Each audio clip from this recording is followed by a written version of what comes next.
Hi everyone. Welcome to this YouTube channel, our Best Science Brain YouTube channel.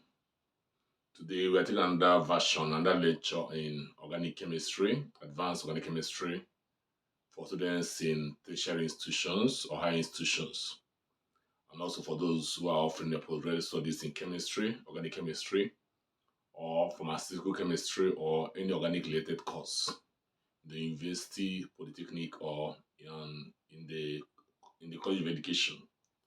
So if you are seeing this video for the very first time, kindly subscribe by tapping on the subscription button or the bell the video is going on. You see the subscription button or icon below the video. Tap on the icon only once and get subscribed. Share our videos to fellow undergraduates or fellow postgraduate students. Invite them to the channel to learn with us.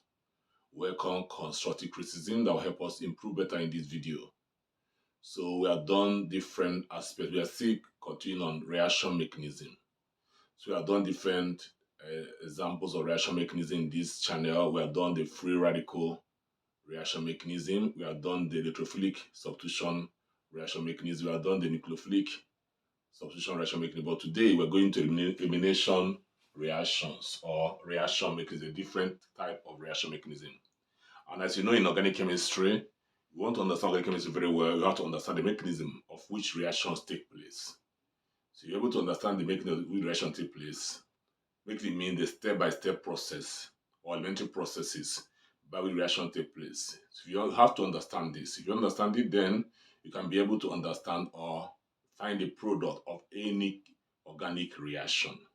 So today we're looking at elimination reaction. To eliminate means remove. To abstract, to remove. That's elimination reaction. So we can define it as we said, elimination reaction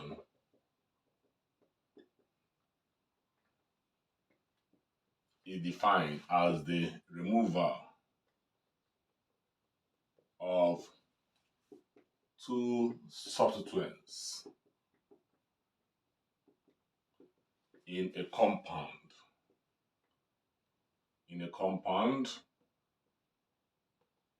To produce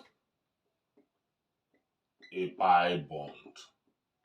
That pi bond can be either double or triple bond. So removal of two substituents in a compound to produce a pi bond. That is what is known as elimination reaction. So in organic chemistry, we'll now come to organic aspect. In organic chemistry, elimination reaction involves the removal of a leaving group. A leaving group and a proton. Proton means hydrogen ion adjacent to the leaving group to also form a pi bond or double bond. So let's take a look at what we have on the board. We said elimination reaction is the removal of two substituents in a compound to produce a pi bond, otherwise called double or triple bond. Then we'll come to organic chemistry. We say in organic chemistry, elimination reaction involves the removal of a leaving group and a proton adjacent to the leaving group to produce a double bond. So that is elimination reaction. Now, what kind of compounds undergo elimination reaction in organic chemistry? So there are many compounds that undergo this kind of reaction in organic chemistry, among which include the haloalkanes. The haloalkanes or the alkyl halides. So we can say elimination reaction is common among the haloalkanes. Haloalkanes are also called alkyl halides. So we have done the nucleophilic substitution involving alkyl halide, that the SN1 and SN2 mechanism. So you can go through a video and then understand what is meant by alkyl halides. We treated that in detail, alkyl halides and the different degrees of alkyl halides. So we can say summarize that a little and before we continue. So it's common among the alkyl halides. So and then the reaction in which we normally have this taking place is what we call the dehydrohalogenation of alkyl halides. So this reaction, which involve D means removal of hydrogen atom, that is a proton, and also removal of halogen atom. Halogenation of alkyl halide is an elimination reaction. So in this reaction, look at the word D means remove hydrogen and also a halogen. So the hydrogenation reaction of alkyl halides to give you an alkene, to produce an alkene, is an example of elimination reaction which we observe in organic chemistry, and that's what we're going to treat now. So, having done that, we'll now try to look at the alkyl halides and revise them a little. We say that we have the primary or 1 degree alkyl halides. The primary or 1 degree alkyl halides. So, as I said,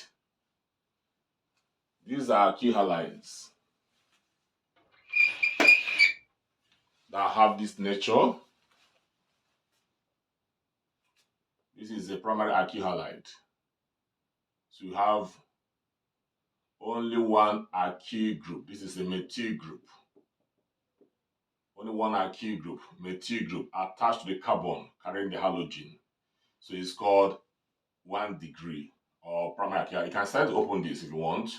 If you open it, you have CH3, have H, chlorine, and then H. So if you compress this, you get back that. So you can present this in general using R. So 1 alkyl group linked to the carbon of the halogen. That is the primary alkyl halide. Then we also have secondary, which I can call sec, or 2 degree alkyl halide. In this one, you have the central carbon linked to 2 alkyl groups. This is secondary. If you look at it very well, you have 2 alkyl groups, which could be CH3, and then chlorine. So you can have 2 alkyl groups here. This is secondary alkyl halide. Look at the difference. In primary, along the center, carbon tetravalent has 4 atoms bonded to it, or 4 groups around it. So out of these 4 groups, you only want to have 1 alkyl group. That is primary. When you have 2 alkyl groups, the remaining one is hydrogen, and the halogen is called secondary. Then when you have 3 alkyl groups to the central carbon,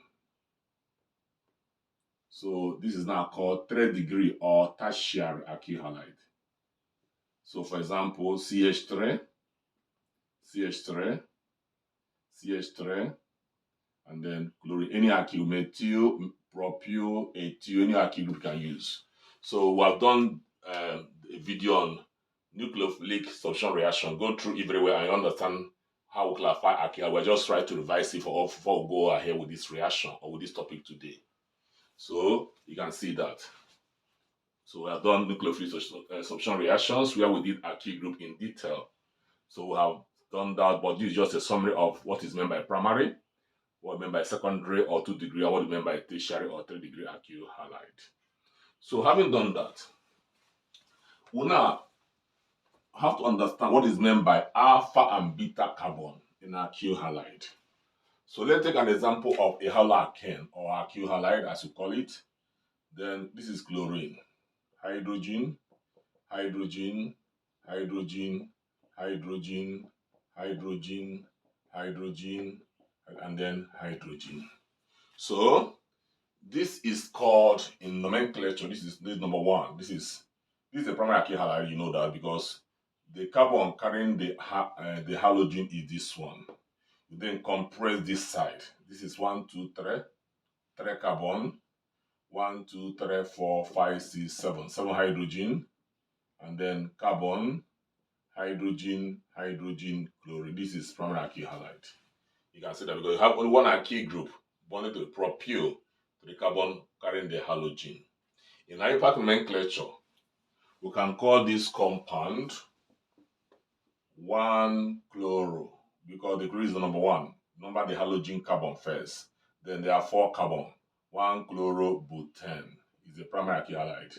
Then in common name, we count the whole carbon is 4, the whole hydrogen is 9, and then 1 chlorine, we call it butyl chloride, primary butyl chloride. That's a common name. But we're not here for naming. We're done the nomenclature. In the video I mentioned, that is nucleophilic substitution reaction. You stream my video and see it. Then we are trying to identify the kind of carbon atoms in this alkyl halide. The carbon atom that carry the halogen is called the alpha carbon atom. This is alpha. The one next or adjacent to the one having the halogen is called the beta carbon atom. I can call this one gamma. So that's the way it goes.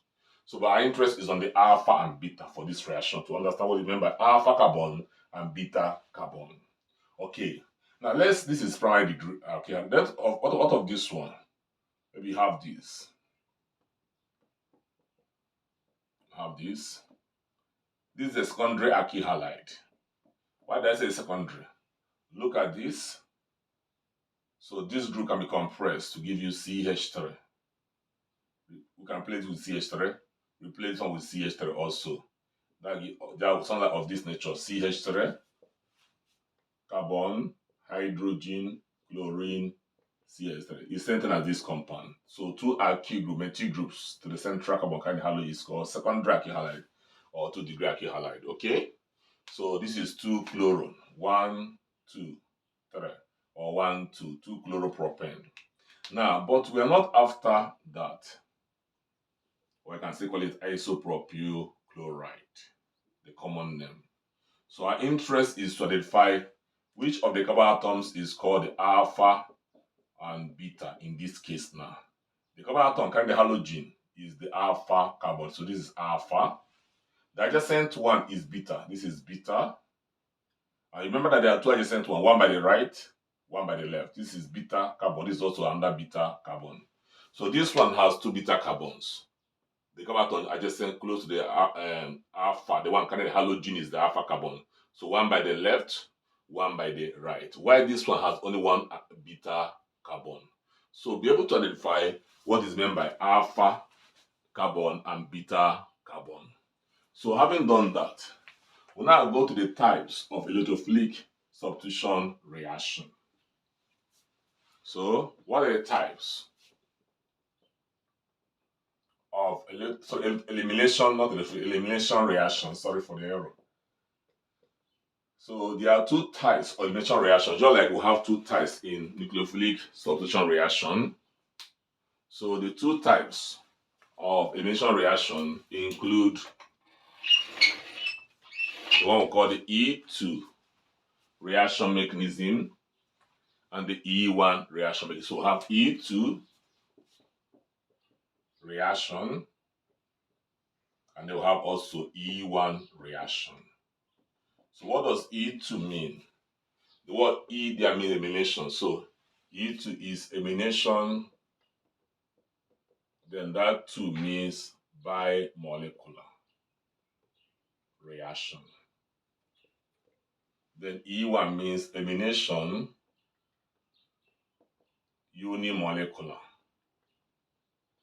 reaction. So there are the 2 types of elimination reaction, E2 and E1. Elimination bimolecular reaction and elimination unimolecular reaction. So having done that, we're now going to start with the first one mentioned here, like the E2 reaction. Define what is meant by E2 reaction and look at the common characteristics or the key features of E2 reaction. So let's start with the E2 reaction.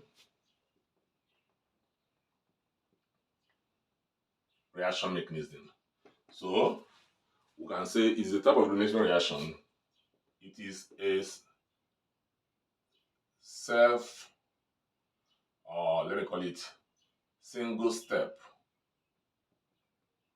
concerted elimination, reaction, in which the departure of the leaving group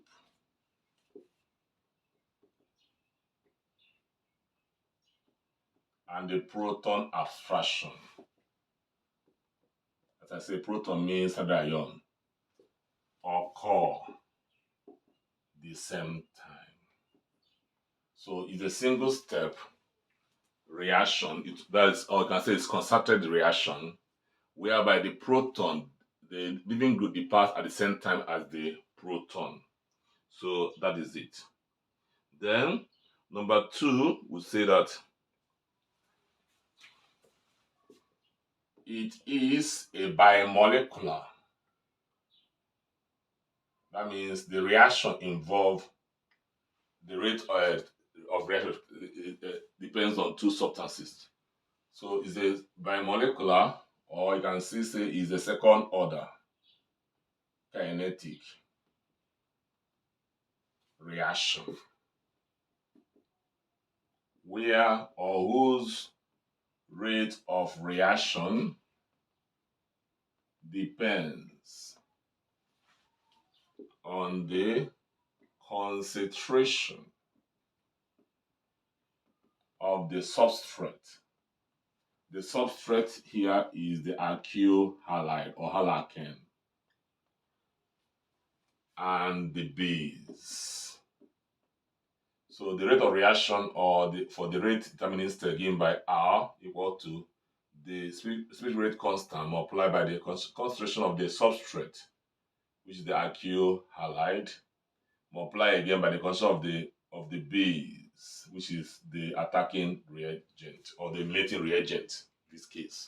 So you see, we say it's bimolecular because in the rate of reaction we see two substances, substrate and base. I will also say that it's a second order because the power to which the substrate is raised is 1, the power to which the base is raised is also 1. So 1 plus 1 gives you order of 2. So it's also a second order reaction from your knowledge of physical chemistry. Then number 3, condition or feature of this reaction is that it requires a strong base.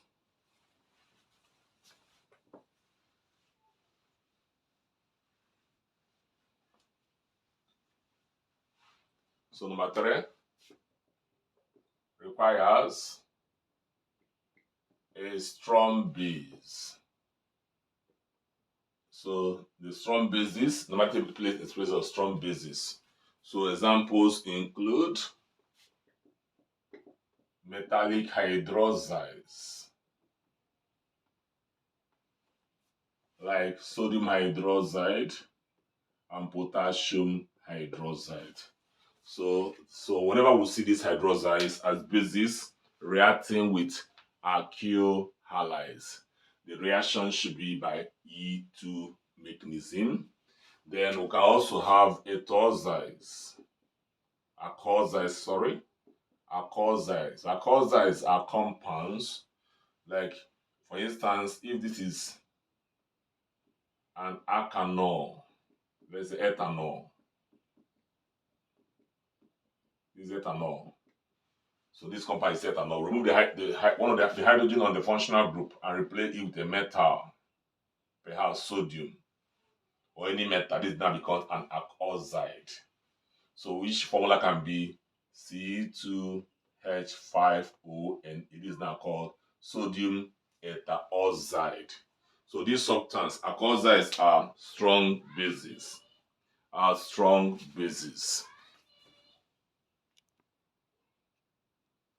So as I say that compound is an alkoxide. So you can see how it's being formed. Look at the formula. C2, hydrogen is 5. 1, 2, 3, 4, 5. And then O and A. So in chemistry, sometimes we use abbreviations in organic chemistry. So we can write this compound as NaOET. So you see that sodium oxygen. And these are the AT group. ET. C12 is called AT. So this, when this is written, that represents this. So this can be written like this, Na. So it means sodium earth oxide. Sodium earth oxide. Okay, what if we have this? Let's test your knowledge a little. You have this. So yeah, let's have this. CH3 here. CH3 here. So CH3. Then O, maybe Na. So let's look at that structure very well. So instead of using sodium, let me change to another element. Let me call it K, potassium. So if you have this, what will you call it? So it's an alkoxide because the full alkanol would have been like this. This CH3, if you open it up, CH3, CH3, and then OH. That's an alkanol because of the hydroxy group there. What we have done is remove the hydrogen and put a metal like potassium. Then when you compress this group, you have CH3. Compress that group, you have this CH3. And then there is CH3 there, and then the OK, oxygen and potassium. So this is also an alkoxide. An alkoxide is just like, if this is an alkanol, just the general way, this is alkanol, remove the hydrogen and bring in a metal. Any metal of your own choice. That means an alkoxide. This M stands for a metal. So this is an alkoxide.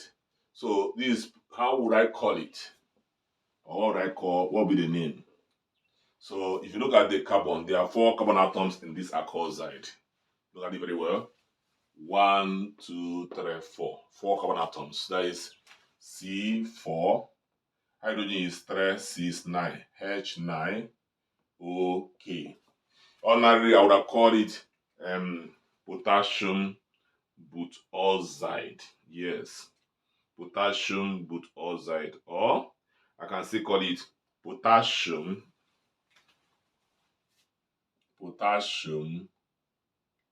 tart. Tart because look at this. This is tertiary. Look at you have 3 alkyl groups on the central carbon, making 3 degree or tertiary, 3 alkyl groups. So that's the word tart. So potassium tertiary butoxide. So butoxide. Potassium tertiary butoxide.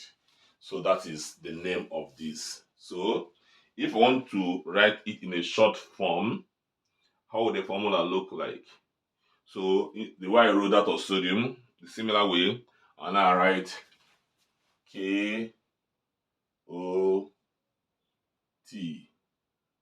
then butoxide. That's the way it should be. KOT, then butoxide. Or in abbreviation, KOTBU. So without taking the full name, KOTBU. So you can see that. So when you see this, so sodium earth oxide, potassium tertiary butoxide. So there are alkoxides and there are strong bases. So not only the metallic hydroxides that are used as strong bases, this also has strong bases.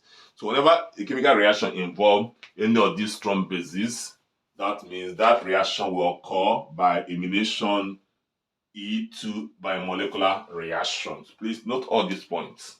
Then we also have some other stronger bases which we're going to mention. The amines. The amines are also strong bases. So example of amines we have the strong ones, the dialkyl or dimethyl amine and trimethyl amine. So these are dimethyl is 2 methyl group and then NH. Trimethyl group then linked to nitrogen. So these are also strong bases. So we also have the super bases, the one we call lithium diisopropylamide. Lithium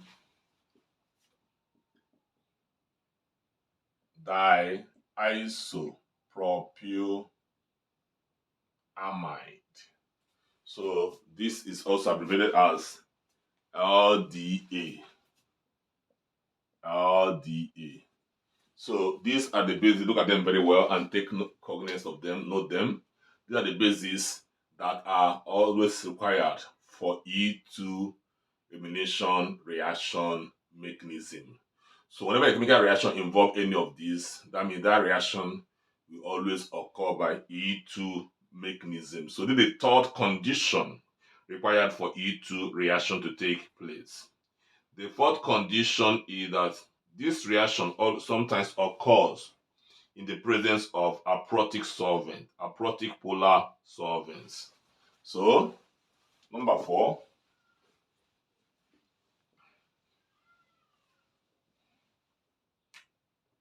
so sometimes occurs in the presence of aprotic polar solvents. So, we already explained what is meant by aprotic solvent when we did SN2 reaction, SN1 and SN2, the nucleophilic reaction mechanism. And I said that aprotic solvents are those solvents that lack the hydroxy group and do not form hydrogen bonding with the substrate. Examples of such solvents include dimethyl sulfoxide. Dimethyl sulfoxide. And the formula: dimethyl sulfoxide, acetone, or I call propanone, acetone, right, known as propanone, then dichloromethane, CH2Cl2, and then we have the other one called diethyl ether. So these are the common aprotic solvents. If you look at their structure, they lack the hydroxy group, and they are arranged in decreasing polarity, the most polar and then the least polar. So they normally occur in the presence of aprotic solvents. So you see that there's similarity between them. Just like in SN2 mechanism, SN2 reaction also occur in the presence of aprotic solvent, just like this one. So they see the common similarity between E2 and SN2. In SN2, reaction occurs in a single step. Likewise, in E2 reaction occur in a single step. Then and so on. Then we have also the fourth point we want to make, the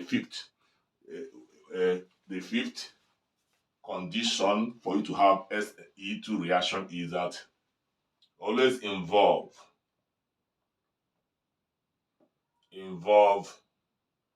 a third degree or tertiary substrate.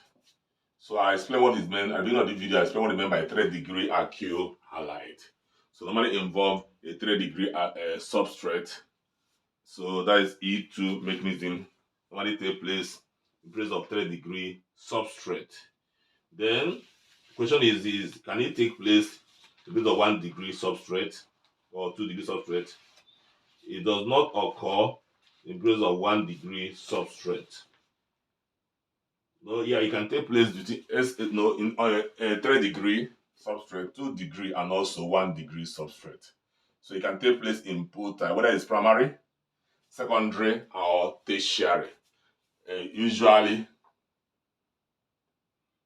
involving in the presence of course, what we mentioned for strong bases. So it can occur in the presence of it can occur using a primary alkyl halide, secondary or tertiary, but you must have a strong base to back up the reaction. So having done that, we're now going to take example of E2 reaction and then look at the mechanism of the reaction, how it takes place.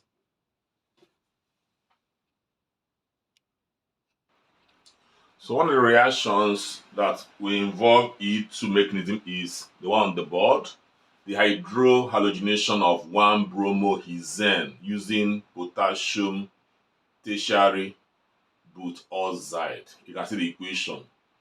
That compound is a primary alkyl halide. You can see the name 1-bromo. That one is 1 degree. So reacting with that compound, potassium tertiary potassium both oxide. So in this reaction is going to occur by E2 mechanism. Why? Because if you look at the reaction, that tertiary potassium tertiary both oxide is a strong base. I say it's one of the bases that we always one of the bases that always in reaction will always involve E2 mechanism. So I mentioned some bases that whenever you see them, you know the reaction should be by E2 reaction mechanism. So I know that E2 reaction mechanism is a single step concerted reaction. So we're going to see the making of this reaction. We'll say that in this reaction step, the leaving group leaves at the same time as the proton is abstracted. So let's go through it, the mechanism of the reaction, which is a single step reaction. So we're going to draw this structure. We can open it if you like. So that is this, that. So we have the methylene group, CH2 group, that called methylene group. 1, 2, 3, 4, 4. Okay, 5 of them. So you can see that. 1, 2. So you can open it. So you have a full understanding. 1, 2, 3, 4, 5. 1, 2, 3, 4, 5. And then bromine. So you see, if you number here, this number 1. Number from the carbon that carry the halogen. Number 1. So 6. So it's 1 bromo hexane, because 6 carbon represent hexane. So we want to show the reaction mechanism. So in the reaction mechanism, we have to first of all ionize this base. So this base, you first of all ionize. We ionize the base Kb2 potassium. So I think that is okay. This is T, tertiary T. So to ionize it, we break up the metallic ion. We now have TbO negative, and then potassium ion goes away. So this is what we're going to use. The one bearing the SS negative charge. We're going to use that one in the reaction proper. So what is going to happen now? So we now number the letter. I want to put the alpha and beta. Identify the alpha and beta carbon. The carbon linked to the halogen is the alpha carbon, as I said. The one following it, adjacent to it, is the beta carbon. So I have one alpha and one beta. And primary alkyl halides only have an alpha and beta carbon. If it's secondary alkyl halide, it's going to have one alpha and 2 beta. Okay, we're going to come to that situation later. So in this process now, this is the attacking base. We have this on this point. You're going to this base will abstract the hydrogen on the beta carbon, which is a proton. So the hydrogen atom here will now move as a proton. You know, a proton means it will live without any electron to bond with the lone pair on oxygen atom. So there should be 2 lone pairs here on oxygen atom. So while the bromine group will leave, also will depart. So you see, we say that in this reaction, both the halogen departs at the same time as the proton also departs. The two of them depart simultaneously. So that's why it's called an E2 mechanism. We say is a single step reaction. So when that happens, what then will going to happen here? That means when it departs, hydrogen depart, you're going to leave this bond means 2 electrons. These 2 electrons will now move to join here to form a double bond. So at the end of the day, our main product now becomes CHH, with the first carbon with hydrogen. Then we'll link to the other one, CH2, then CH2, then the third one, CH2. That is 1, 2, 3. The fourth one, we now have CH. They get it right. 1, 2, 1, 2, 3, 4, 5. 1, 2, 3, 4, 5. So the bond, this electron that the hydrogen left, the 2 electrons will now form a bond here, giving us a double bond. And they will now have CH, and of course H, because bromine has also departed. So 2 substances have been removed. 1 hydrogen, that is a proton, and bromine. So electron left here now forms a double bond. So and then we now have CH remaining at the end, which is this, that. So we have an alkene. So this alkene produced is called what? To name the alkene, we start from this end. The functional group 1, 2, 3, 4, 5, 6. We now produce Hes 2-ene, otherwise known as 2-hexene, as the major product of this reaction. So you can see it. Let's go through it again. To understand this reaction very well, the base, you have to ionize the base. To ionize the base, break out the metallic ion and then go with the negative part of the base. So that is it. So remove the potassium and then carry the tertiary butoxide ion. And then look at the substrate, number the carbon atoms. The first carbon, the one that is not the first, the one that carries the halogen is numbered alpha. The next is beta. The proton means hydrogen ion, that is hydrogen without any electron, will be abstracted or removed from the carbon, the beta carbon. So the base will now come and take away this hydrogen up. Either you go down or use the one that is up. It's okay. So when the hydrogen leaves, the two electrons you're going to leave behind, its own electron and that of carbon, will now move to form a double bond here. And at the same time, you also abstract bromine, which will go out also with 2 electrons. So this bromine ion leaving. So the negative charge. So it goes away with the 2 electrons. So at the end of the day, when the bond is formed here, they become double bond. When you remove bromine, then 2 hydrogen atoms are now remaining at the extreme, giving you Hes2-ene. Okay? Having understood that, we'll take another example. So go to example number 2, which is dehydrogenation. Dehydrohalogenation. Are they wrong? Dehydrohalogenation. Yeah, that's the right thing. Of 2-bromo, 2-methyl-butane using ethanoic solution of sodium hydroxide.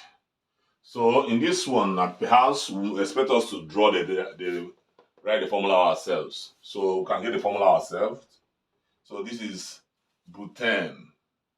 Then being butane, there's something at number 2. So you can start from the number 1, number 2. You put bromine here. So 1 bromo is number 2. And then 1 methyl is also number 2. So that one is called 2-methyl, 2-bromo. So that is, you can now complete the structure. You see why it's called 2-bromo, called both bromo group. And the first, then come again. The first you do, you draw the parent chain. The name it ends is butane, meaning 4 carbon atoms. The number then 1, 2, 3, 4. Start from this end 1, 2, 3, 4. Choose any end to number. If I start from this end, this is number 2. If I start from this end becomes number 2. The bromo is on number 2. That is it. You put it, and the methyl is also on the same number 2. You see that? So you now complete everything with hydrogen. So this is the substrate reacting with a solution of a sodium hydroxide. Hydroxide is from the word ethanol. Just like ethanol is, look at the ethanol structure. Ethanol is known by having 2 carbon hydrogen filled, then remaining, then this is the OH, this is ethanol. Because it's an alkoxide, a strong base, I remove the hydrogen on the hydroxide and replace it with Na, sodium hydroxide. So you see, so this reaction occur in the solution of ethanol. So we're not after the salt, this is the solvent. But interest here is that we have a strong base. And because this is a strong base, we say that alkoxide has strong bases. That means this reaction will occur by E2 mechanism. Now, for you to demonstrate the reaction this way, that will be confusing or will be complicating. So you can try to reduce the structure of that compound and make it somehow less. Let me put it this way: make it somehow less stressful to you. So if I can reduce it, this is CH3. Like this, CH3, compress it. Then this is a link to bromine. Then CH3 here. Then this is CH2. And then this is CH3. So that's the compound we have there on the board.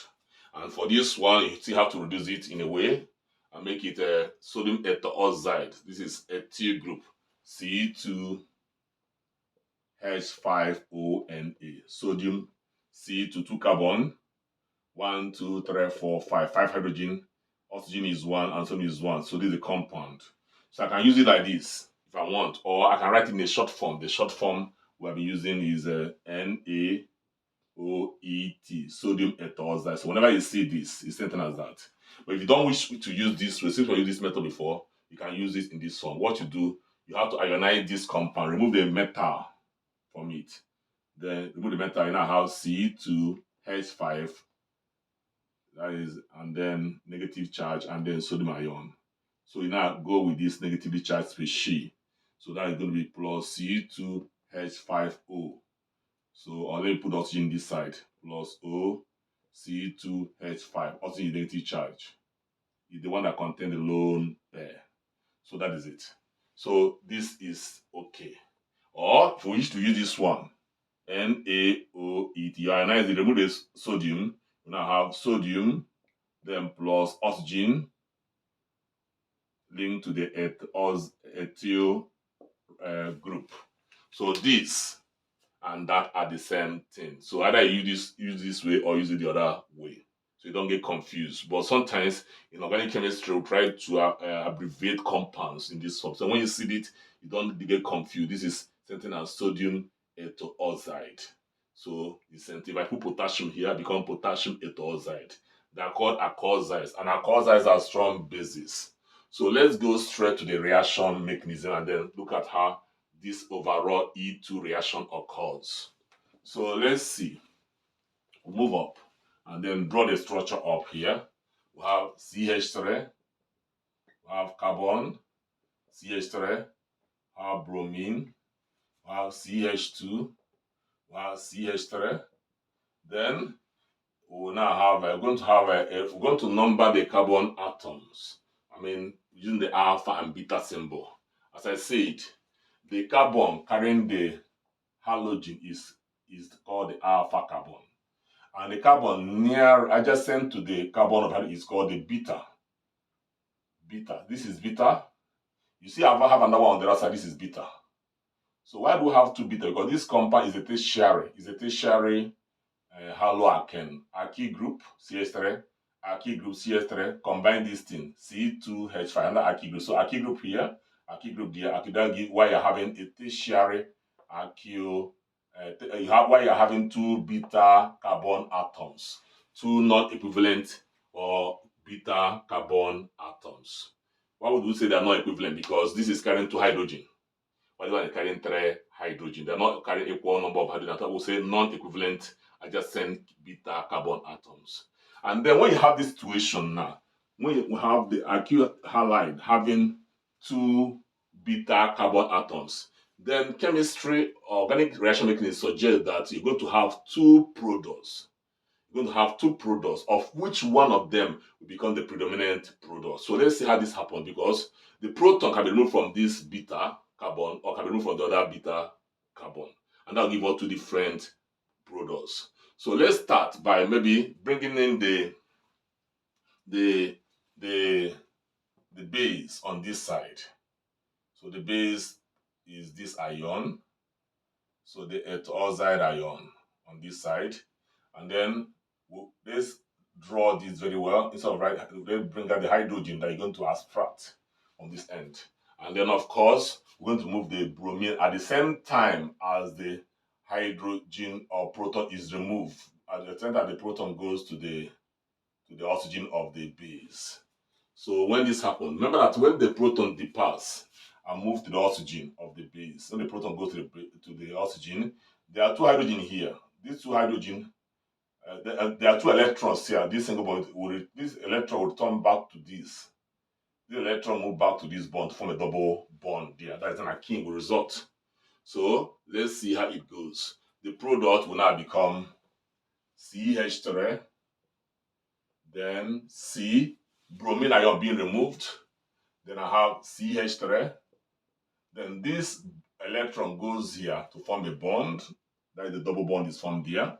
Then you have now CH. This is beta carbon, please. Not this is not bromine, beta carbon. So you now have CH. That is CH here, form here. Or you can still put the hydrogen by the side, and then CH3. So this is an alkene. How do I name this alkene? This alkene is named, look at the double bond. Double bond, 1, 2, 1, 2. So this is the subsequent. So we'll have 1, 2, 3, 4. This is called 2-methyl. The subsequent is methyl, is on number 2. 2-methyl, this is but, 4 carbon. But 2 in. Because the double bond takes a smaller number. But 2 in.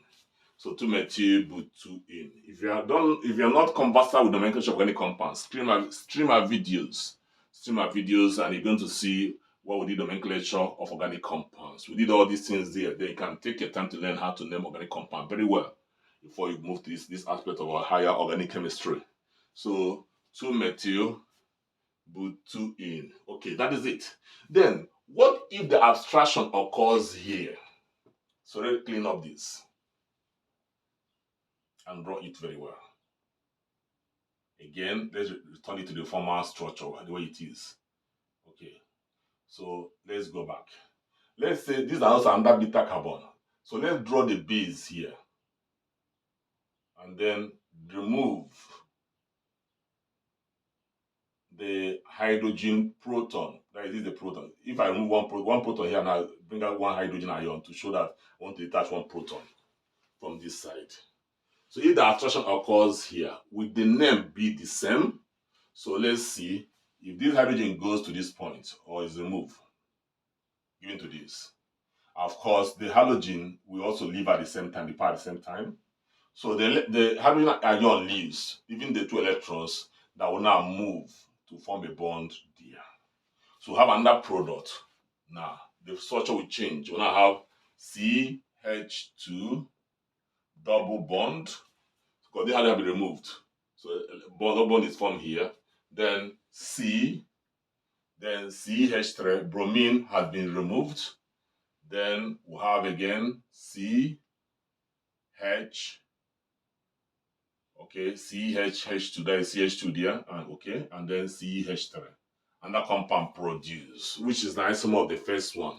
So this one, the nomenclature from the double bond end, 1, 2, 3, 4, is now called 2-methyl, but 1 in.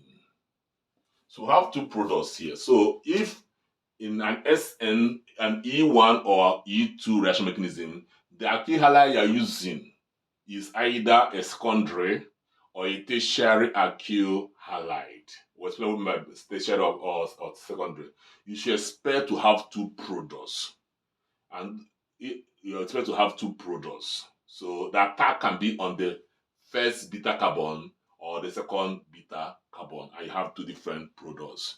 Now, which of the products is predominant here? One of them will occur in higher magnitude than the other. So we'll say this one is predominant. So this is the main product. So the main product is 2-methyl, but 2 in. 2-methyl, but 2 in is the predominant or the main product of this reaction.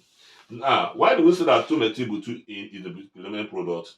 There's a law governing this. This law or this rule is called Saytzeff's rule. Saytzeff's rule.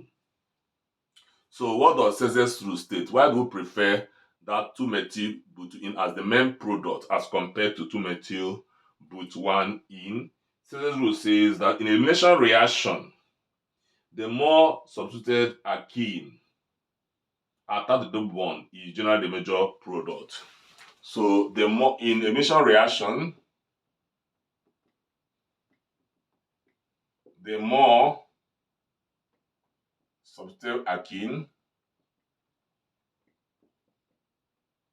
that the alkene, meaning the alkene that has an alkyl group attached to the carbon atom of the double bond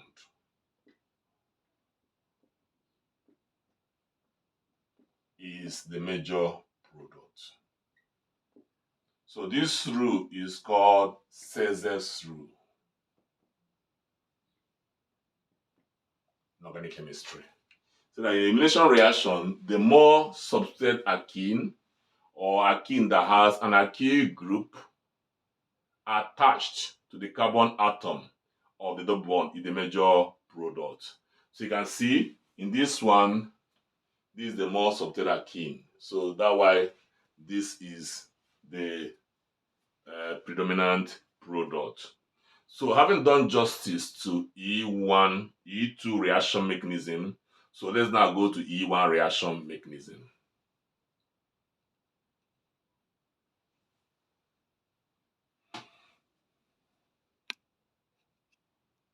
Now let's look at the key features of E1 reaction mechanism. The first on the whiteboard is the definition.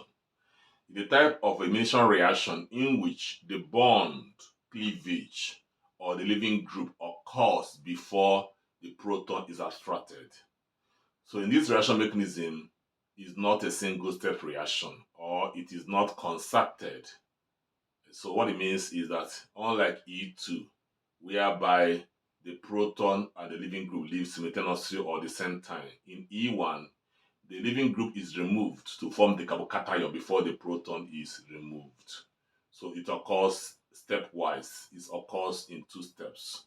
Then number 2, the rate of reaction depends only on the concentration of the substrate. Remember that word E1 means elimination unimolecular reaction. So the rate of reaction can be written as R equal to K multiplied by the concentration of the substrate. We don't bring in the base here. It's a unimolecular reaction, or the power here is you can still call it a first order kinetics or first order reaction. So having done that, number 3, it leads to the formation of a carbocation. We have discussed carbocation in our previous lectures on this video, on this channel. Then occurs mainly in 2-degree substrates, but sometimes they can still occur in 3-degree substrate in the presence of weak bases. Mind the bases. The bases such as water or alkanols. Alkanols like ethanol, methanol, they are weak bases. So look at the differences. So in E2 that we discussed a few minutes ago, E2 reaction occurs in the presence of strong bases, and E2 can occur in 1-degree, 2-degree, and 3-degree alkyl halides. But E1 occurs mainly in 2-degree, sometimes in 3-degree. But if it should occur in 3-degree or 2-degree, there must be weak bases, water and alkanol. But for E2, you have strong bases, which I mentioned today. Strong bases like sodium hydroxide, potassium hydroxide, the alkoxide. These ones are for E2 reaction mechanism. So we're going to take examples of E1 reaction mechanism and see how it goes. So look at the reaction on the board between 2-bromo, 2-methylpropane, and methanol. And that reaction has been studied to occur by E1 or elimination unimolecular reaction mechanism. So what gives us an idea that this reaction will occur by E1 mechanism? Look at the methanol, which acts as both the solvent and the reactant. CH3O header methanol, you can see it on the board. So that methanol is a weak base. Is a weak base. Because the weak base, that means the reaction will occur by E1 mechanism. If you look at this compound is a 3-degree alkyl halide. You can see 3 alkyl groups here. And as we said before, that the E1 usually occur in 2-degree alkyl halide, but sometimes can occur in 3 degrees. So this is 3-degree here. So this is an example of a reaction that will involve E1 mechanism. But had it been that I had sodium hydroxide here or sodium ethoxide, the strong bases as the base here, would have occurred by E2 mechanism. Okay, so let's continue. So let's try to explain or go through the mechanism. As you see that it involves 2 steps. So the first step here is formation of a carbocation. from the substrate. So this substance will form a carbocation. So let's go down and see it, how it goes. So we have this, we have that. So the carbocation is as a result of heterolytic fission or ionization of the compound. So whereby the bromine group leaves with the two electron. With the two electron, it shares with carbon. So you leave together with the two electrons, and now I now have CH3, CH3, and then CH3, and then positive. So that is the carbocation, and bromine ion then leaves or departs. So we now have that produced. So this is the tertiary or third degree carbocation produced. So that's the first step of the reaction. Second step is that the carbocation will now react with the reactant, that is methanol, which is the weak base. Which functions as the weak base. So we now go to the second step of the reaction. And then step 2 of the reaction. So second step, we now look at the carbocation produced. We'll draw it here to make it clearer to you viewers. And then CH3, then plus. We now bring in the base, the compound in full, which is a methanol. So the methanol is supposed to abstract a proton now. Proton abstraction comes second. This is proton abstraction. That is second step, abstraction. So we draw methanol structure. We can bring it down here or anywhere you feel like. But before we go ahead, remember that this is the alpha carbon, the one from which the halogen was abstracted. This is beta, this is also beta. So beta carbon, beta carbon. So we can bring out one proton to show that one hydrogen atom is going out. Then we can now bring the reagent methanol, can draw it down there. This is methanol structure, having two lone pairs on oxygen atom. So we now abstract a proton which goes to bond with one of the lone pair, leaving behind the two electrons, which will now relocate to form a double bond there. So at the end of the day, we now have CH3 and then CH3, then double bond and then CH2. And of course, we'll now have a protonated methanol. We'll now have a bond form. This forms a bond now with the hydrogen or proton. They have this. So electron deficient, we can give it positive charge, protonated methanol. So you see the compound. This compound, of course, is now called 2-methyl-1,2. 2-methyl-propene. So the compound or the product that we have, 2-methyl-propene, is the final product. 2-methyl-propene is our final product for this reaction. So let's go through it once more and be sure of what we have on the board. So if you look at this, in this mechanism, the first is that I have to ionize the substrate to get the carbocation.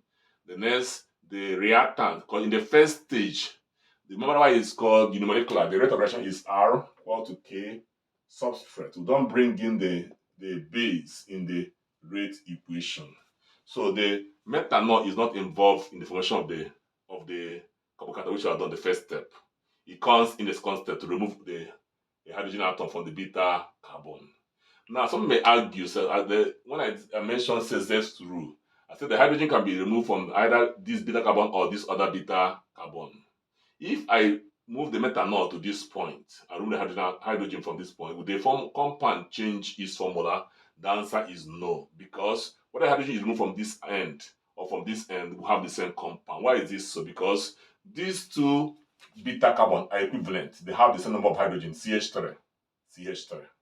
Had it been that this place is CH3 and this place is CH2, different from this one, then we would have done it 2 different times to get 2 different products. But because they're equivalent to each other, CH3, methyl group here, CH3 here, we're going to only one product. So had it been that we have two different beta carbon, one maybe this one is the one we have here, and this is the one we have there without the hydrogen, then we would have done it in a way whereby we remove the proton from this end and also the proton from the other end. I will then look for the one that is the predominant product. So, but in this case, we're having only one because the two beta carbon are equivalent. They have this, they're the same formula, the same substance, methyl and methyl. So we have only one product, 2-methyl propene obtained here. So having done that, so let's go over to other things that we'll have today. So now we're looking at the differences between E1, that is elimination unimolecular, and E2, elimination by molecular reactions. Difference on the board. The first is the mechanism. So E1 occurs in two-step processes, two-step reactions. So normally two steps are involved in E1 mechanism. The first step is formation of the carbocation. Second step is the proton abstraction. Then on the other side, E2 involve one step or concerted mechanism. It occurs both the removal of the halide, that is the halogen, and the proton abstraction occur at the same time. Number two, kinetics. E1 is a first order unimolecular reaction. Unimolecular because it involves the rate of reaction involve only the substrate. While number two under E2 is second order reaction or bimolecular because the rate of reaction involve the concern of the substrate as well as that of the base. Number three, under E1, carbocations intermediates are produced under E1 mechanism, while under E2 mechanism, we don't have any intermediate. It's a straightforward reaction. Number four, under E1, occurs in the presence of weak bases. Weak bases include water and alcohols, like methanol, ethanol. So these are the solvents as well as the reactants. Under E1, under E2 occurs the presence of strong bases like sodium hydroxide, potassium hydroxide, and then the alkoxides. So the strong bases are used in E2 mechanism. Then number five, polar. Under E1, we use polar protic solvents. Polar solvents are those solvents that contain the hydroxyl group, hydroxyl group, and then can donate. Like look at water and alcohol used as they say instead number four. Water and alcohol are the bases. They can also serve as the solvent. And water contains hydroxyl group and can form hydrogen bonding, likewise alcohol. But under E2, they occur in place of polar aprotic solvent, which we mentioned today, like dimethyl sulfoxide, acetone, dichloromethane, and so on. The number six, under E1, E1 does not involve 1 degree substrate. So E1 mechanism does not involve 1 degree substrate. Why E2 mechanism involves mainly 2 degree, 1, 2, or 3 degree substrate. So you know the difference between these two types of reactions. So we have to know that. It's very important that we know that. Now next we're going to the similarity between E1 and SN1. Remember that E1 is elimination unimolecular, while SN1 is substitution nucleophilic unimolecular. So there are some similarities between these two reactions. Look at the similarities.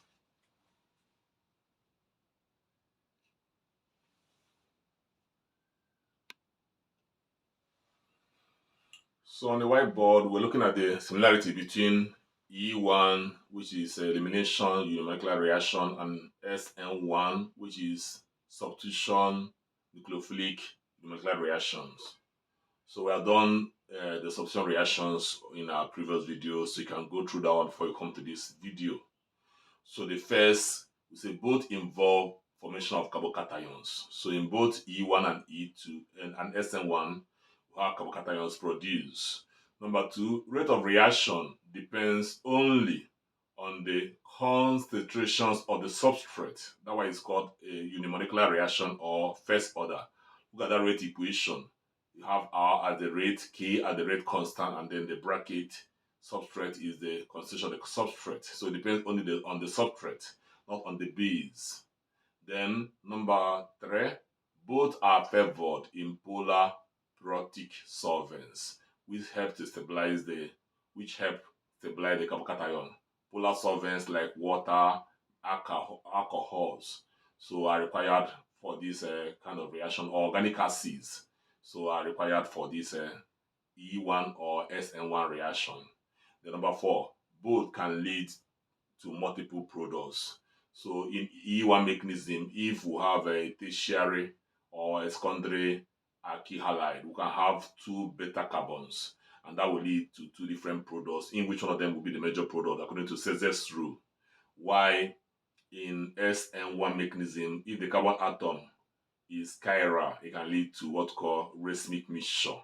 So both can give you multiple products. So we'll now go to similarity between E2 and SN2 mechanism.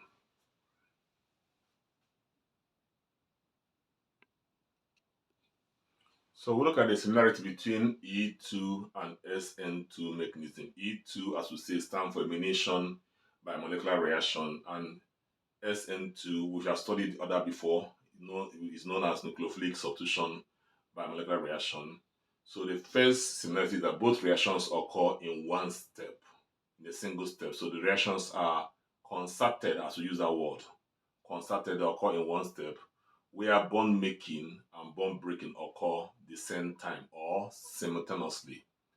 Both have second order kinetics. So both are second order kinetics and are bimolecular. So you can see the rate of reaction, the rate equation for the SN2, the first one, where you have R equal to K multiplied by the concentration of the substrate and then multiplied by that of the nucleophile. That is for SN2 reaction involving 2 substances, substrate and nucleophile, bimolecular. Each of the rate power 1, 1. So each of the rate power of 1, 1. That is 1 plus 1 to be in the second order. Then the second expression stands for that of rate equation for the E2 mechanism. So substrate and base, also bimolecular, power of 1, 1, adding giving you 2. So that is second order reaction. Then number 3, both are affected by how crowded the substrate is. So both are affected by what's called steric hindrances. The less crowded, the better the reaction will occur. Then number 4, both need reagents. Both need strong reagents. So we need strong nucleophiles for SN2 reaction, and we need strong bases for E2. Strong bases like, as we mentioned, like sodium hydroxide, potassium hydroxide, they are cosides, they are the strong bases. So having done that, we're now going to take some typical questions that can be given as assessment or assignment or test questions on SE2 and SN2 mechanism. So we'll go typical past examination questions and see how it goes.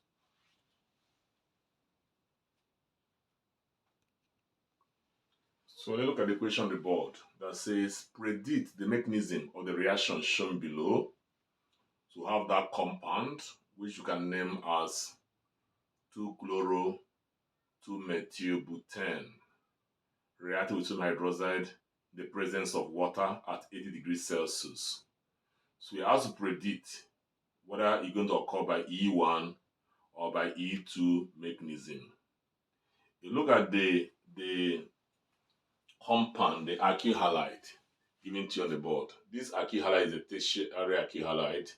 You have a methyl group here, a methyl group there, that's an alkyl group, and also ethyl C2H5 alkyl group the other end. So 3 alkyl groups to the central carbon is a tertiary alkyl halide. And you know that both E1 and E2 mechanism can take place in both tertiary, both of them can occur in tertiary alkyl halide. Now, the determining factor now is to look at the base. What kind of base we have? The base we have is sodium hydroxide, is a strong base.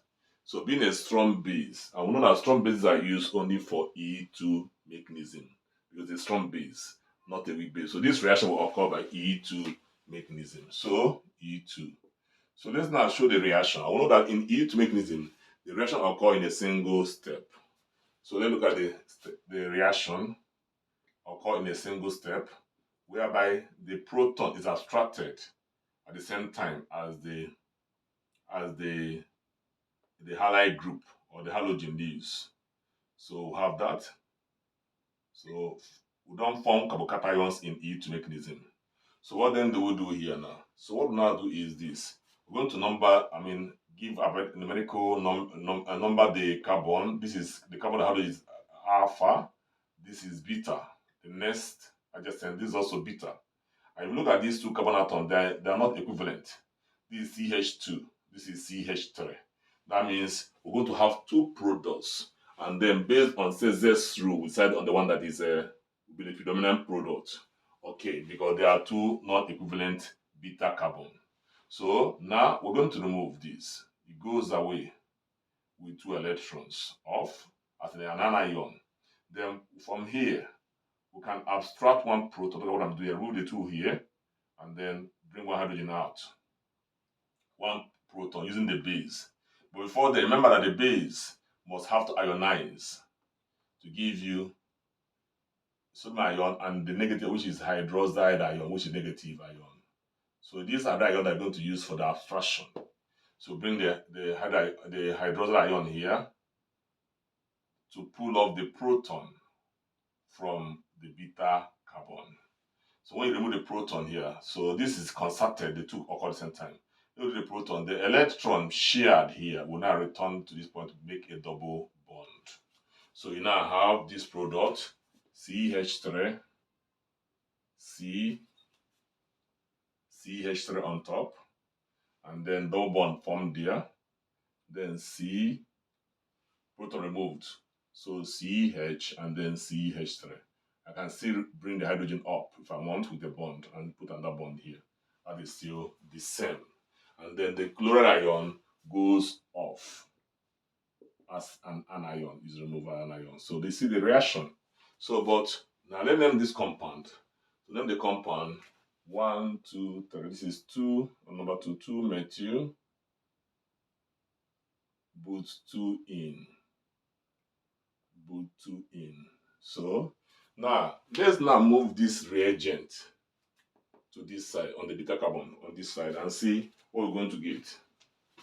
So move this reagent, we'll remove it from here now, and then move it to this side. Okay, and also remove this proton. That proton, yes, we have to remove bring out the proton to show hydrogen being removed. That's the proton. So it's taken away or abstracted by this, while this one also leave. The bond or the two electrons now return to this point to form a bond, double bond here. We have another product. Here we have CH2, then double bond, then CH3. This ion had left already, you know that. Then CH2, but the hydrogen here remain intact. That's CH2 and then CH3. So you see the product and this product. This is now called 1, 2. This is now called 2 methyl, 1, 2, 2 methyl, 3, 4. But double bond take the smaller number, but 1 in. So this is 1, 2, 3, 4. The methyl group is number 2, 2. Out of 2 and 3, the double bond take the smaller number, which is also 2. But here the methyl group is also number 2. And then out of the 2 and 3, the double bond take the smaller number, which is 1, but 1 in. So we now have these two products. Now the question is this, which of the products is the predominant product? According to the Saytzeff rule says in elimination reaction, the highly substituted alkene is the predominant product. Normally, the alkene that goes with 2 in. So this is the predominant product. So that's the main product of the reaction. So we'll take good. So you see how to predict this reaction and then be able to know when you're given a question, you might not be told the kind of mechanism to use. So you may not be told. So let me write the name here and make it clear. This one is, the name of this one is, form here is 2 methyl, as I said, but 1 in. So you have to predict by looking at the kind of substrate given to you.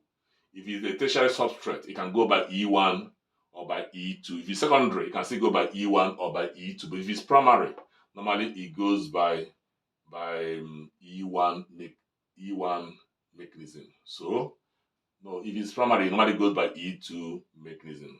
Then you have to look at the strength of the base. If the base is a strong base, then it must be E2 mechanism. Strong bases, I mentioned them. They can be hydroxides. They can also be alkoxides. But if the base is a weak base like methanol and water, a weak base here, then the reaction will occur by E1 mechanism. So you can see that. So we'll take another example. So look at question number 2 on the board that says predict the mechanism of the reaction below. The same compound that we use for example 1, the same compound which is 2-chloro-2-methylbutane, we're using it again. But this time around, we're using, look at the above the arrow, using the acid CH3COOH. That acid contains hydroxy group. It is this reactant as well as the solvent. So we don't have another reactant there, so it contains OH. And compound that contain hydroxy group are called protic solvents, polar protic solvents. And polar protic solvents, as I said, are weak bases. So that acid will function as a weak base. So because a weak base is involved here, this reaction will occur by E1 mechanism. E1 mechanism identified. So we have to know that. So having done that, we now go to the mechanism of this reaction. So the first step is formation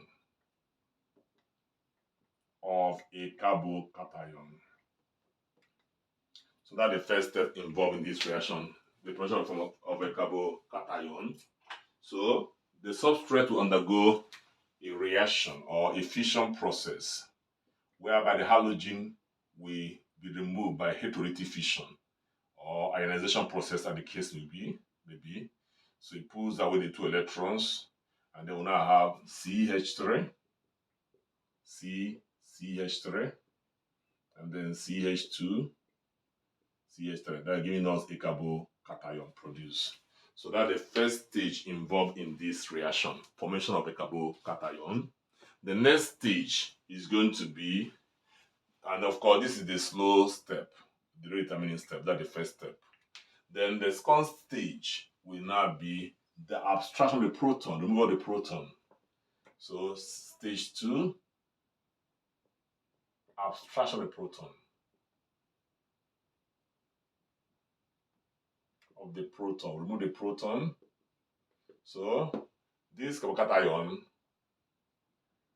will now react with a base. Which base are we talking about here? So remember that the base is the acid. Protic solvent can be taken as weak bases in E1 reaction, and that base is our acid written above the arrow, which is ethanoic acid, CH3COO negative. If I draw the structure of this acid, it's going to be like this: CH3 linked to carbon with a single bond, carbon linked to oxygen, one of the oxygen atom with a double bond, and then the other one with a single bond. So these oxygen atoms will contain 2 lone pairs of electrons. Will contain, because oxygen has 6 valence electrons, so I use one to form a single bond here. Use another one to form a single bond, remaining 2 pairs. So the proton will abstracted using this oxygen atom. So what I now do is, before I go ahead, I'm going to number this carbon atom. The one that had a positive charge is the alpha carbon, from where we remove the halide or halogen group. So this is beta and this is beta. So that means we're going to have also 2 products here. One going to be the primary product and one going to be the minor product. Why do I say so? Because we see that this carbon, these 2 beta are non-carbon, these 2 groups are not equivalent. They're not carrying equal number of hydrogen. Hydrogen that are carrying the same number of hydrogen, CH3 and CH3 here, then would have been only 1 product they're going to have. But because they are non-equivalent, so we're going to form 2 products. So let's see how it goes. Let's go by this. Let's attack this point first. So we'll have this. We'll have the oxygen. Okay. Then we'll have the other one with a double bond. So let's bring out the hydrogen here. Okay, and remove the proton. So remove the proton. So when we remove the proton, we'll now form And of course, when I have a, if you remove the proton, that doesn't end there. The proton is removed, the electron, these two electrons now return back here to form a double bond. So now I have this CH3, CH3, and then okay, double bond formed there, then CH, then CH3. One of the proton have been removed, meaning CH and CH3. Then we're going to have a protonated acid.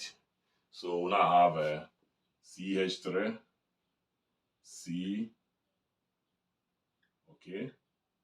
So a single bond, a bond is formed with this lone pair. Then you now have this, a protonated acid.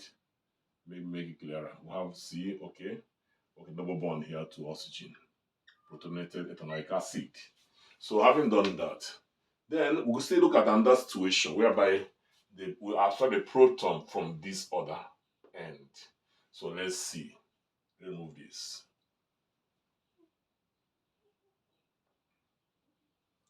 We return back the hydrogen to where it is. Then we remove a proton. We bring out one proton, and then we draw the acid, which is now working as a weak base.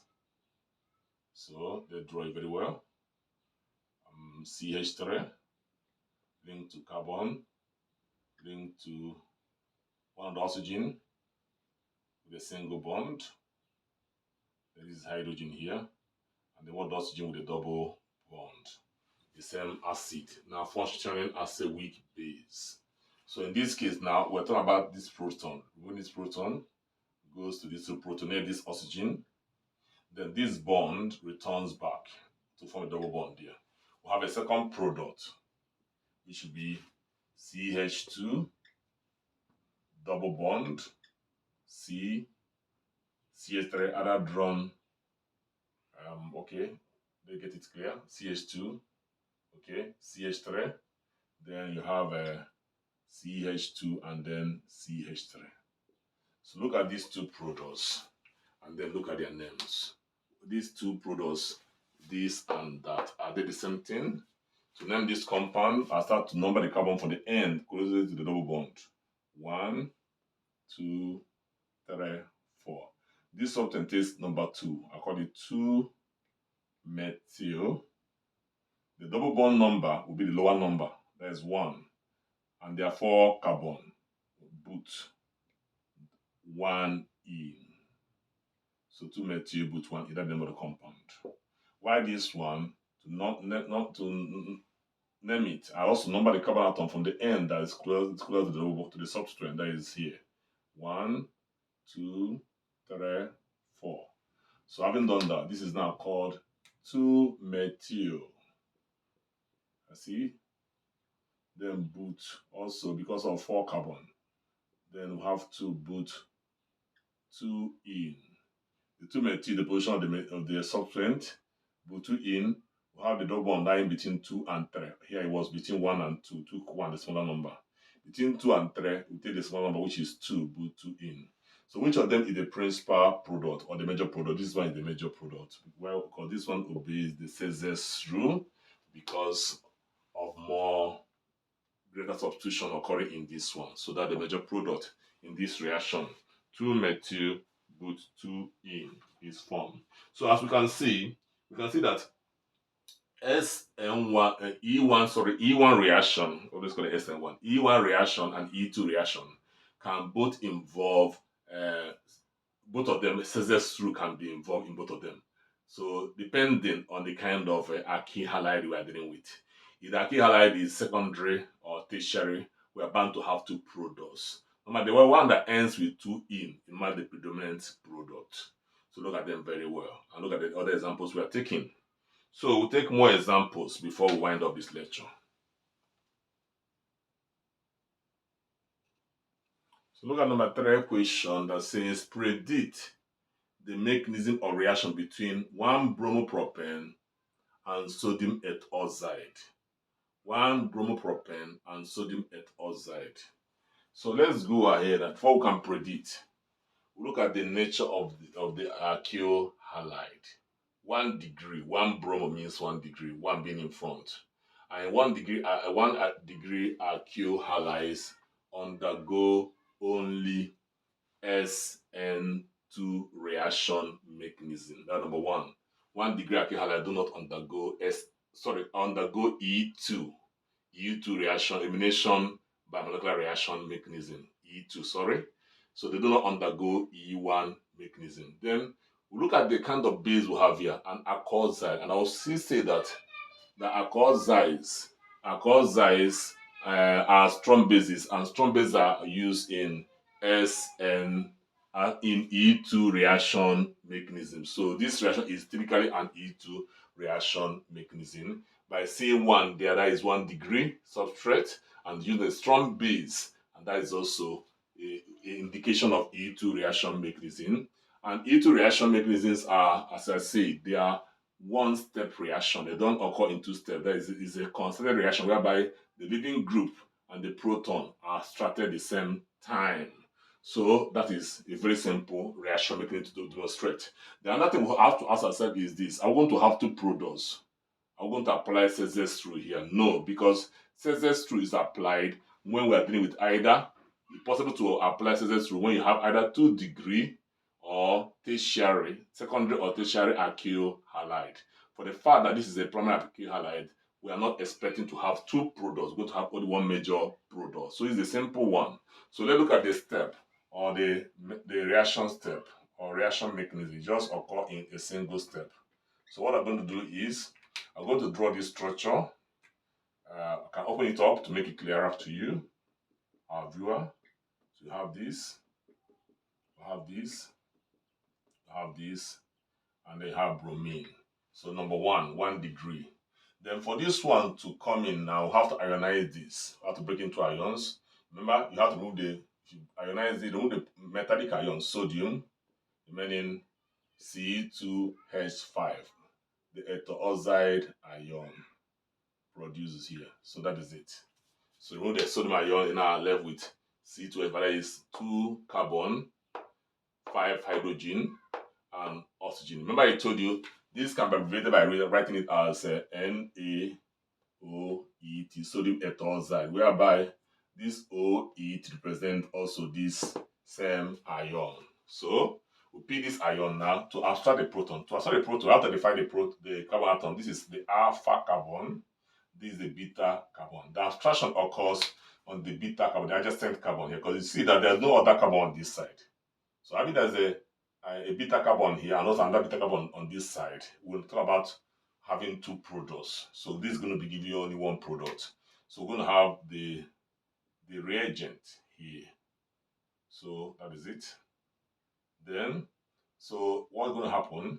The proton is abstracted, that goes to the reagent. The halide ion leaves with the 2 electrons. And then when this happens, the electron here, the 2 electron here, this bond means 2 electrons will now move to form a bond here. So we'll have that. The product form now becomes this. We'll have this product produce. It's a very simple reaction that is very simple to understand. So you now have CH, because you only left with 2 hydrogen. This one has been removed. This proton has been removed. We only have 1 hydrogen on this carbon now remaining. Double bond form here. And then the hydrogen removed will now join to this to form ethanol, C2H5OH, while the bromine ion leaves as a negative ion. You see the equation is well illustrated. So you see that this is the only product form, and the product form is our propene is produced as the product of this reaction. So take one more example and wind up the reaction or the lecture for today. So look at the last example that we have today that says predict the product of the reaction between 2 bromohexane and methanolic solution of sodium methoxide. So let's look at the substrate given to us. This substrate is a secondary alkyl halide. How do I know it's secondary? Look at this group. If you add 1, 2, 3, 4, That gives you C4H9. Add hydrogen 579. Then link to the carbon carrying the halogen, the alpha carbon, and then you have two under alkyl groups. So two alkyl groups to the carbon of the halogen. So that is secondary or 2-degree alkyl halide. And as I told you, 2-degree alkyl halide can occur both in E1 and as well as E2 reaction mechanism. For E1, normally it has 2 degree and sometimes 3 degree. But for E2, 1 degree, 2 degree, and 3 degree alkyl halides. You have to know this. So this reaction can be 2 degree, can be E1 or can be E2 mechanism. Then for us to conclude whether it's going to be E1 or E2, look at the strength of the base. The base here is this one up. This one is a solvent. Sodium, this is an alkoxide, sodium alkoxide. Remember I told you how alkoxides are formed? This is from, with one carbon. This should be OH called methanol. And this is formed by replacing this with sodium, called sodium methoxide, which I can write as NaOMe, sodium methoxide in a short form.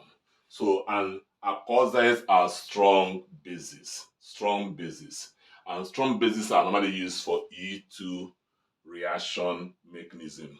So strong bases are used for E2 reaction mechanism. So this reaction will take place by E2 reaction mechanism. So because of the strong base involved here. So let's go and let's see how the mechanism works out. And you know that E2 reaction mechanisms are concerted reaction, they're single step reaction. So whereby the removal of the halide, the halogen, and proton occur at the same time. So we can just write the reactant like this, the simple way. So CH bromine, you can bring it down if you wish. You can still take it up. So that is it. And then we want to remove bromide ion. And then we have to remove also a proton. So the proton we're going to remove will be, this is the alpha carbon. This is the beta carbon. Beta carbon is also under beta carbon. And these two beta carbons are non-equivalent. This is carrying 3 hydrogen. This is carrying 2 hydrogen. That means we're bound to have 2 products, of which one of them is going to be the major product according to Saytzeff rule, and one is going to be the minor product. So before then, we want to ionize this base, bring out the ion, the negative ion from it.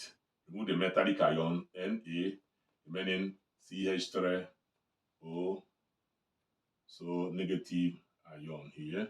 So the methoxide ion is used to abstract the proton. So we can start from this end. We want to remove proton here. See the thread to 2 and bring out the proton we want to remove, and then write the base under it. The negative ion under it to remove the proton. So that is it. So in this reaction, we remove the bromide ion. This goes away the 2 electrons as an anion. While this one, you only remove the proton, the hydrogen ion, while the electron will return back to the adjacent carbon, next to adjacent bond of the adjacent carbon. So we now have this product CH3, CH2, CH2, CH2, CH, double bond, CH2.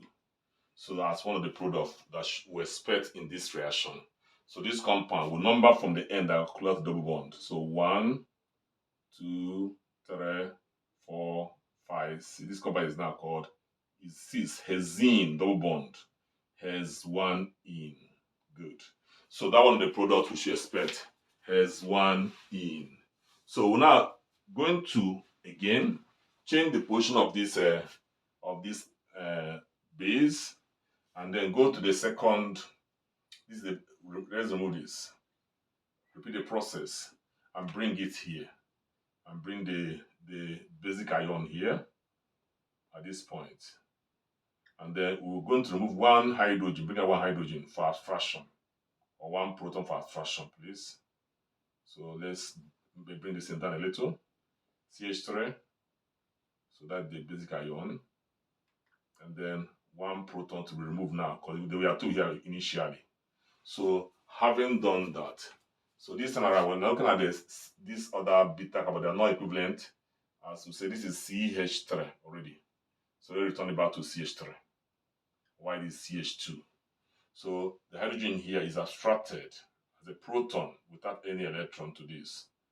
Why the bromo group is also removed with the 2 electrons, it goes away as an anion. Then the electron left here will now move to this point to form a double bond. So we're going to have CH3, CH2, CH2, CH, then double bond formed there, then CH, and then CH3. So we have another product formed. So now we're going to have this product is different from this. The isomers, but are not the same. So numbering from the end are close to the bond. 1, 2, 3, 4, 5, 6. This is now called has 2 in. Has 2 in, different from this. We still have other product from, but when the proton now goes to the methoxide ion, it's going to give you methanol. Methanol is formed, and also the leaving bromide anion. Also another product. So they are the products we expect. Now, which of the products is the predominant between this and which of them the major product? The major product is has 2 in because it's the highly substituted product. So has 2 in. So we can ignore this. So that the product of this reaction.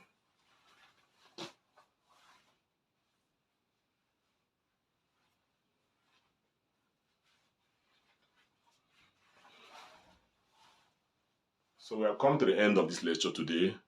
Thank you for staying connected to this channel, Best Science Brain YouTube channel, meant for both graduates, undergraduates, and also for O-level students.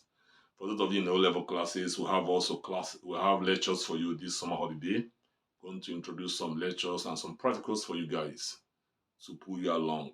So for now, this lecture is for those in high institutions, in physical, biological, sciences, and as well as engineering. And also for those who are doing the remedial courses in Master PG program, either postgraduate diploma or master's degree. You need all these topics for reaction. The reaction mechanism is very important aspect in organic chemistry. You cannot study on the organic chemistry without knowing these reactions, knowing reaction mechanism. So the next one we're going to go to in the next class, subsequent class, we're going to go to reaction mechanisms for addition, reaction. We're going to look at nucleophilic and electrophilic addition reaction mechanism in our next lecture, in our next video. So always stay connected to the channel, share this video to someone that is of need, that may need this video, and someone in tertiary institution, either in your own school or in a different school altogether. You can share this video to them, help somebody to become useful today. Then we thank our subscribers all over the globe, those subscribe from different places or different countries. We appreciate you guys. We appreciate everybody that making this channel unique. Thank you for your time. Thank you for your effort. I remain your tutor or your online teacher, Dr. B. Thank you very much.